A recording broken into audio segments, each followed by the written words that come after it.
এইভাবে তোমরা যদি ফিরনি বানাতে চাও তাহলে পুরো ভিডিওটা দেখতে থাকো আমি কিভাবে নলেন গুড় দিয়ে ফিরনি তৈরি করি। চলো তাহলে রেসিপিটা শুরু করা যাক। আজকে আমি তৈরি করব ফিরনি। দেখো, তার জন্য গোবিন্দভোগ চাল আমি 1 ঘন্টা আগে ধুয়ে রেখেছি, ভিজিয়ে রেখেছি। ধুয়ে 50 গ্রাম মতো চাল দিয়েছি, 1 কেজি দুধ দিয়ে আমি করব। এটাকে এবার ভালো করে ছেঁকে আমি জল ঝরিয়ে রাখবো, একটু শুকনো করে নেব। তারপর হালকা করে আমি একটু মিক্সিতে বেটে নেব। আর ফিরনি তৈরি করার জন্য আমি এই যে মাটির ভাঁড় নিয়েছি, মাটির ভাঁড়গুলো ভালো করে ধুয়ে আমি শুকোতে দিয়েছি। ওই চালটাকে আমি ভালো করে ঝরা দিয়ে নেব। এটাকে আমি এই যে ঝরা দিয়ে নিচ্ছি, ছাঁকনির মধ্যে আমি এইভাবে ঝরিয়ে নিচ্ছি। এবার একটু শুকোতে দেব চালটাকে। চালটাকে আমি একটু শুকিয়ে নিয়েছি, এইভাবে শুকনো করে নিয়েছি। এবার আমি এটাকে বেটে নেব, মিক্সিতে আমি বেটে নেব। পুরো মিহি করব না, একটু দানা দানা রেখে বেটে নেব। ফিরনিটা তৈরি করার জন্য আমি 1 লিটার দুধ নিয়ে নিয়েছি। এবার দুধটাকে আমি খুব ভালো করে জাল দিয়ে নেব, একদম ঘন করে জাল দেবো। আর মানে নাড়তে হবে আমার সর্বক্ষণ, যাতে উপর দিয়ে সর না উঠে আসে। সর উঠে এলে ফিরনিটা খেতে অতটা ভালো হবে না। আমার সব সময় নেড়ে যেতেই হবে এটাকে। কন্টিনিউ দেখো, দুধটাকে আমি নেড়ে নেড়ে ফুটে গেছে আমার দুধটা। একদম গ্যাসের ফ্লেমটাকে লোতে রেখে দিয়েছি।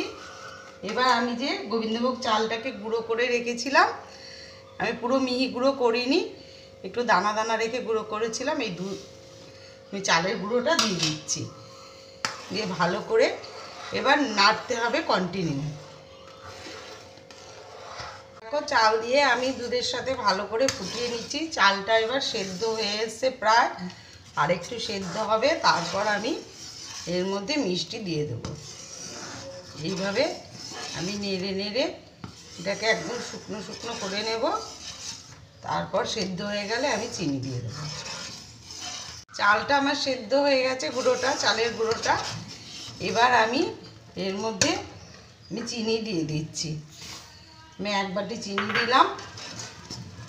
তোমরা যে যেরকম মিষ্টি খাবে সেই অনুযায়ী দেবে।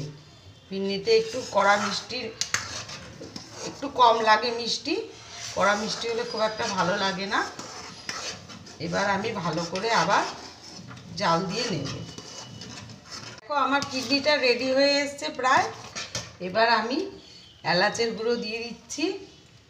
এলাচের গুঁড়োটা দিয়ে আবার ভালো করে একটু নেড়ে নেব, মিশিয়ে নিচ্ছি। আর আমি কোনো কেশর দিচ্ছি না, তার বদলে আমি নলের গুড় দিয়ে দিচ্ছি। এখন শীতের দিন, তাই নলের গুড় দিলে টেস্টটা খুব ভালো হবে। এবার গ্যাসের ফ্লেমটাকে আমি নিভিয়ে দিচ্ছি। আমার একদম তৈরি হয়ে গেছে ফিরনি। এখন নলেন গুড় দেওয়াতে আমার কালারটা খুব সুন্দর চলে এসছে। আমি কেশর ছাড়াই এই ফিরনিটা তৈরি করলাম। এবার আমি মাটির পাত্রের মধ্যে ঢেলে নেব। মাটির বাটির মধ্যে আমি ঢেলে নিয়েছি। এবার ওপর থেকে আমি গার্নিশের জন্য কাজু বাদাম, কিশমিশ আর আমন্ড দিয়ে দিচ্ছি। সবগুলোর মধ্যেই দিয়ে দিচ্ছি আমি কিশমিশ, কাজু বাদাম আর আমন্ড দিয়ে দিচ্ছি। রেসিপিটা তোমাদের যদি ভালো লেগে থাকে তাহলে লাইক, কমেন্ট ও শেয়ার করে দিও। আর সাবস্ক্রাইব করে দিও ইউটিউব চ্যানেলটিকে। তোমরা একবার এভাবে এই ফিরনিটা তৈরি করে দেখো, কেশর ছাড়া এই নলেন গুড় দিয়ে, তোমাদের খুবই ভালো লাগবে। এবার এটাকে আমি ফ্রিজে সারা রাত রেখে দেব। কালকে তোমাদেরকে আবার দেখাবো এটা ফ্রিজে রাখলে কেমন হয়।